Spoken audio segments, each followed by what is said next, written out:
حيرة آخر الشهر هناكل ايه ونتصرف ازاي والميزانية بتشطب. النهاردة هنعمل وجبات الإنقاذ بأقل من 50 جنيه. وجبات مشبعة ومتنوعة هتوفر عليك كتير وهتملى بيتك خير. نصلي على الحبيب، اللهم صلي وسلم وبارك على سيدنا محمد. لو أول مرة بتشوفيني، أنا حنان ودي قناتي. لو عجبك الفيديو ما تنسيش الاشتراك واللايك، ولو من حبايبي اللي معايا في القناة من الأول ما ننساش اللايك يا بنات. يلا بينا على اول وجبة، وهي الفول النابت. الوجبة اللي بعتمدها من ايام ما كنت عند بيت ابويا. ب20 جنيه فول يا حبيبة قلبي، ونقعيهم يومين وبعد كده صفيهم معلقة من الزيت، نزلي عليها الفول بتاعك. بعدين نزلي عليهم معلقتين من التوم المفروم. كل ده بنعمله على نار هادية، كأنك يا حبيبتي بتعملي الطشة بتاعة الملوخية او حتى بتاعة البامية. وبعد كده بشوح كل المكونات دي كلها مع بعض، وبضيف لها معلقة من الملح ومعلقة من الكمون، وبسيبها كده تتشوح لمدة 10 دقايق على نار هادية أو نار متوسطة يا بنات. تمام كده أنا ببدأ أطري الفول وبطلع الطعم الجميل بتاعه هيطلع معاه في الشوربة. بعد ال10 دقايق بضيف كوبايتين كبار من المية، كوبايتين يعني كوبايتين كبار من اللي هم بتوع الشرب. تمام، يعني حوالي لترين مية يا بنات. وبعد كده هغطي كل المكونات دي وهبدأ اطلع ليمونية حلوة كده، وابدأ اعصرها عصرة حلوة هتخلي ريحة حلوة جدا للشوربة بتاعتي وهتخلي لها طعم جميل. هي دي روايح الشتاء، وهي دي الاكلات اللي بتشبع واللي بتوفر. ب20 جنيه فول وب10 جنيه بطاطس. واعملي بقى عشاء. جبت بقى كيلو من البطاطس، ده مش كيلو ده نص كيلو، نقول عامل 5 جنيه ل7 جنيه. بدأت اعمله شيبس وبدأت احمره جنب الفول. طبق طماطم على طبق خيار، والله ما عندكش خيار حبة طماطم. حابة بقى تعملي اي حاجة تانية جنب الفول النابت غير البطاطس الشيبسي وغير الطماطم اعملي، ولكن هو كده بيكون 100 فل و10. الاكلة دي بتكفي كام فرد يا حنان؟ الاكلة دي هتكفي من 5 ل6 ل7 افراد. احنا 5 افراد، بيفضل معايا طبقين بخليهم تاني يوم فطار يا بنات، وبعمل جنبهم اي حاجة. شايفين البطاطس؟ بسم الله ما شاء الله ولا حول ولا قوة الا بالله. اعملي الوجبات دي وانت مطمنة هتعجب ولادك وهتوفر عليكي وهتنظم الميزانية. نروح بقى لتنظيم التنظيم، القرص الاقتصادية اللي هتوفر معاكي كتير في بند الفطار وبند العشاء. مش هتشيلي هم ابدا. هقولك ازاي اقتصادية وهقولك التكلفة بالظبط، ولكن نبدأ بالمقادير.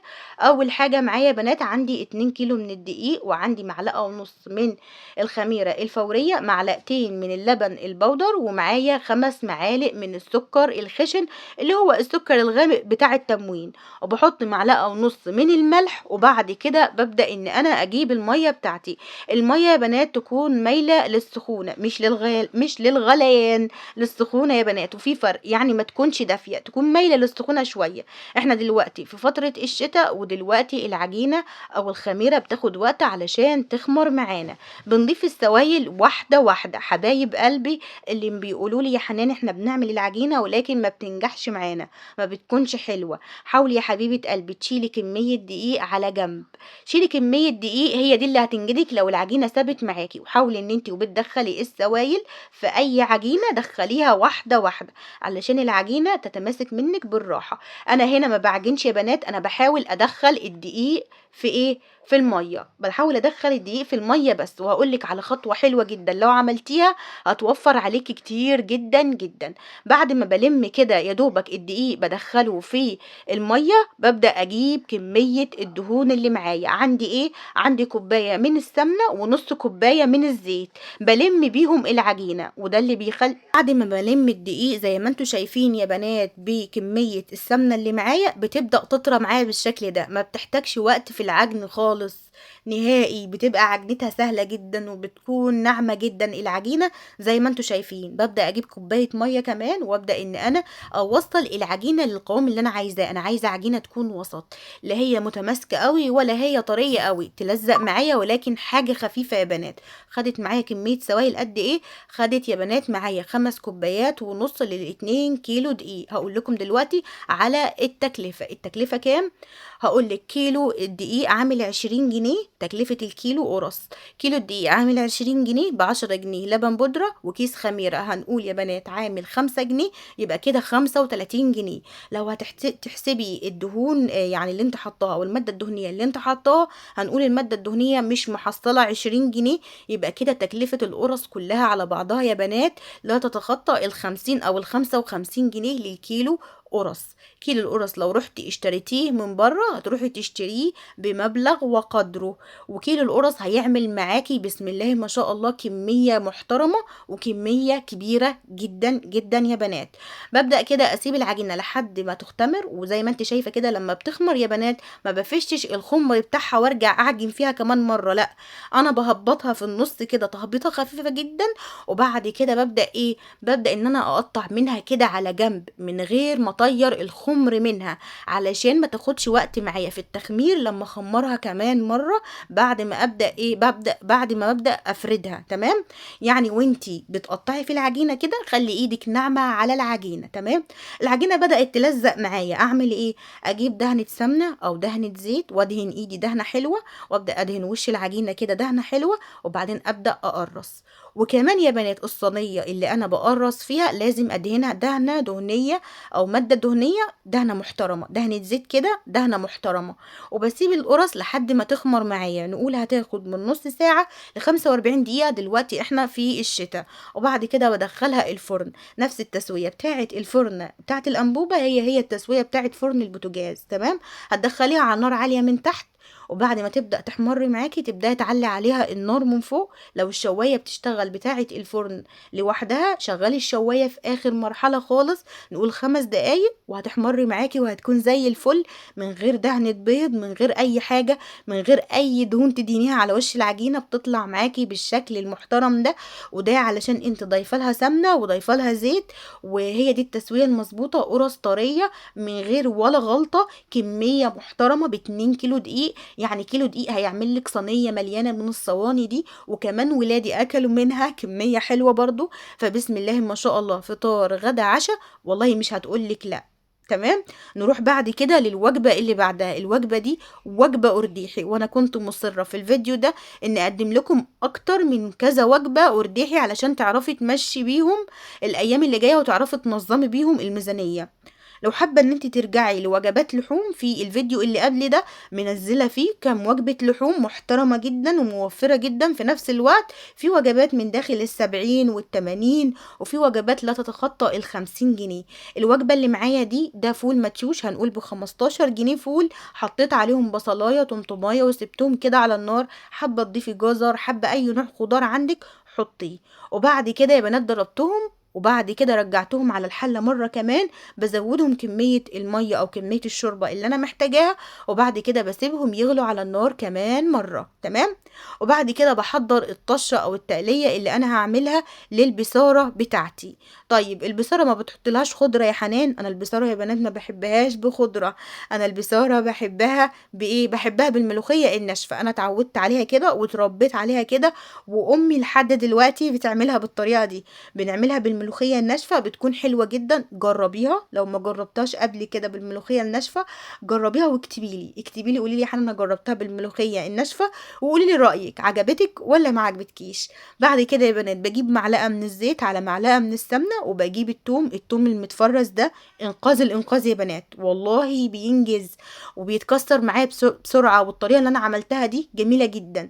رجعي للفيديو ده بأمر الله ايه هتلاقي فيه افكار حلوة جدا، وبأمر الله هيعجبك. ببدأ كده اجيب التوم واحطه مع معلقة السمنة ومعلقة الزيت، واعمل الطشة بتاعتي، طشة بسيطة جدا، هو توم و... ومعلقة سمنة ومعلقة زيت، توابلك وبهاراتك اللي انت حباها، حابة تحطي كمون، حابة تحطي كزبرة، في ناس بتحب الكزبرة، انا ما بحبش الكزبرة في الاكل يا بنات. تمام؟ ما بحبش الكزبرة وما بحبش استخدمها اللي هي الناشفة، مش الخضرة. تمام؟ نصلي على الحبيب، اللهم صل وسلم وزد وبارك عليك يا حبيبي يا شفيعي يا رسول الله. خلاص عملنا الطشة وعملنا التقلية بتاعة البصارة، هنبدأ نرجع كده البصارة، ونبدأ ان احنا نسيبها لحد ما تحمر. بس هقولك على خطوة حلوة جدا هتعمليها انت وبتعملي اي طشة، سواء كانت طشة ملوخية او اي طشة، ابدأي خلي التومه ما تحمرش منك، يعني ما تخليش التومه تحمر، خليها لحد ما تصفر بس، لانها لما بتحمر بتبدأ تمرر، مش تحمر يعني مش تحمر انها تسود، لا لما تحمر بتمرر، احنا ما بنحسش بيها ولكن هي بتمرر. سيبيها لحد ما تصفر كده وابدأي طش بيها، هتحسي بالفرق كده في الطعم، وبأمر الله هتكتبي لي وهتدعي لي. تمام. لو وصلتي معايا لحد هنا ما تنسيش تحطي لايك للفيديو، كلمة حلوة منك بتفرحني وبتسعدني. قولي لي ان انت وصلتي لحد طبق البصارة. تمام. واكتبي لي رأيك في التعليقات، ايه اكتر حاجة عجبتك في الفيديو لحد دلوقتي. تابعي معايا الفيديو للنهاية، لسه في افكار كتير بأمر الله هنعملها مع بعض. تمام يا بنات. وبعد كده يا بنات بنغرف كده البصارة بتاعتنا. غرفنا 3 اطباق اهو، بسم الله ما شاء الله محترمين. فاضل معايا طبقين، وكده حبة بتنجان جنبهم شويهم على النار، وكده حبة خيار، وكده 100 فل وعشرة ليمونك المخلل، اي حاجة مخللات انت عاملاها في البيت وهو ده الخير. هي دي الوجبات المشبعة. في ناس بتحب تاكل جنبها بصل، في ناس بتحب تعصر برضو على البصرة دي ليمون، حبة الشطة كده لو معكيش اطفال صغيرة ضيفي حبة شطة هتخليها في حتة تانية وتالتة ورابعة. تمام يا بنات. وبنعمل كده، ده بيكون غدا حلو جدا وغدا مشبع. فضل معايا طبق كمان، ممكن اخليه كده في التلاجة لما ابني يحتاج ياكل، عايز ياكل بالليل متأخر مثلا او حاجة، بحط له بصارة، يعني هي البصارة هتقول لا، مش هتقول لا. تمام. نروح بعد كده للمحاشي. دلوقتي احنا في فترة الشتاء والمحشي بيدفي، ودلوقتي الخضار سعره حلو جدا ومناسب. كنت جايبة كوسة وكنت جايبة كمان فلفل. تمام يا بنات. كنت جايبة كوسة وكنت جايبة فلفل، اخدت نص كيلو من ده على نص كيلو من ده، وبدأت اعمل كيلو كله على بعضه مشكل. وجبت بصلتين، البصل الابيض بيكون جميل جدا يا بنات في التقالي، يعني لو هتعملي تسبيكة مثلا هاتي بصل ابيض، لو البصل الابيض دلوقتي موجود في السوق هاتي بصل ابيض. وانا يا بنات من الناس القديمه جدا اللي بتحب تسبك التقليه بتاعه المحشي، يعني بحب اعمل التسبيكه بتاعه المحشي على النار. تمام. في ناس بتحب تعملها ني في ني. هقول لكم دلوقتي التكلفه. طبعا يا بنات معايا كيلو الا ربع من الرز، هنقول عامل 20 جنيه، ومعايا ب5 جنيه من الخضره، ومعايا كمان نص كيلو من الكوسه على نص كيلو من الفلفل، او كيلو الا ربع كمان اظن ده من الفلفل. تمام. هنقول النص كيلو من الكوسة عندك عامل 10 جنيه، نص كيلو الفلفل او كيلو الا ربع من الفلفل هنقول عامل 10 جنيه او عامل 12 جنيه. يبقى كده الاكلة دي كلها على بعضها يا بنات ما كملتش ال50 جنيه بالخضرة بتاعتها. عندي كيس شوربة طلعته كده وسخنته، وبعد كده بدأت اسقي كده المحشي بتاعي، دخلته الفرن واكلنا والحمد لله، فضل وعدل من عند ربنا. نروح بعد كده للوجبة اللي بعدها وهي الخضار المشكل. عندي بطاطس وعندي فاصوليا وعندي بسلة، شوحتهم على النار مع معلقة من التوم، وبعد كده يا بنات زودت عليهم كيس صلصة وسبتهم لحد ما يستووا معايا. وبعد كده عملت جنبهم حبة رز بشعرية، كيلو الا ربع من الرز وعليه ربع كيلو من الشعرية. الوجبة دي كلها على بعضها لا تتخطى برضو ال50 جنيه. وجبة أرديحي من غير لحوم ولا من غير فراخ ولا من غير أي حاجة، وبسيطة ولكن شكلها حلو جدا وهتعجب الولاد، ومدفية ومشبعة جدا جدا يا بنات. ميزانيتك يا حبيبتي مش سامحة ان انت تعملي غير وجبتين لحوم بس داخل الاسبوع، اعملي وجبتين لحوم بس ومشي الاسبوع بتاعك وجبات من الأرديحي دي. اهلنا كانوا ماشيين كده، كان ليهم مواسم وليهم ايام في الاسبوع ومحددين هدفهم وعارفين هم هيعملوا ايه يوم ايه. اعملي كده ومشي بيتك كده بالطريقة اللي تريحك واللي تناسبك واللي تناسب ميزانيتك. كل واحد فينا وليه ميزانية، امشي على حسب ميزانيتك. اتمنى الفيديو يكون عجبكم. لو عجبك الفيديو عجبتك اي فكرة ناوية تجربيها اكتبي لي في التعليقات الفكرة دي عجبتني وناوية اجربها. لو في فكرة مش عجباكي ومش ممكن ابدا تعمليها اكتبي لي برضو ليه مش عايزة تعمليها او ليه مش ممكن تعمليها. اتمنى الفيديو يكون عجبكم. لو عجبك الفيديو ما تنسيش الاشتراك واللايك وتفعيل زر الجرس علشان توصلك كل الفيديوهات الجديدة اللي بنزلها بأمر الله. وانتظروا بأمر الله فيديوهات اكتر واكتر عن التوفير والخير الكتير. دمتم نعمة في حياتي، اللهم امين، والسلام عليكم ورحمة الله وبركاته.